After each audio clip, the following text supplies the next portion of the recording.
సుఖభోగాల కోసమే డబ్బు కావాలని కోరుకోవటం చాలా పెద్ద తప్పు. సుఖభోగాల కోసం డబ్బు కావాలి, సుఖభోగాలు అనుభవించడానికే అన్నీ కావాలి అని అనుకోవటం అనేది చాలా పొరపాటు. సుఖభోగానికి అనేది అంతమే లేదు. ఈ లోకంలో ఉన్నదంతా శరీరాశ, నేత్రాశ, జీవపడము, ఇవన్నీ కూడా సుఖభోగములు. మోషే అంటున్నాడు, దైవదాసుని మోషే, అల్పకాల సుఖభోగములు అనుభవించడం కంటే క్రీస్తు శ్రమలో పాలుభాగస్తుడవటం మేలు అనుకున్నాడంట.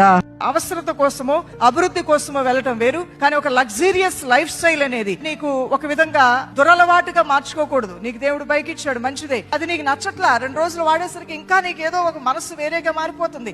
ఒకప్పుడు చిన్న ఇల్లు ఉంటే బాగుండు నీవు అసంతృప్తి ఉందా నువ్వు కలిగి ఉన్న ఇంట్లో? నువ్వు పడుకున్న మంచం ఈ రోజున ఎంతో మంచి మంచం మీద పడుకున్నావు, ఒక రోజు ఆ మంచం నీకు లేదేమో, అయినా నీకు అసంతృప్తిగానే ఉందా? ఈ రోజు నీకు అన్ని విధాలుగా దేవుడు మేలు చేసి నిన్ను స్థిరపరిచిన స్థితే నువ్వు కలిగి ఉన్నావు, అయినప్పటికీ నీ మనసులో అసంతృప్తి అనేది రగులుతుందా? Stop it. దాన్ని నువ్వు ఆపే దేవుని బిడ్డ.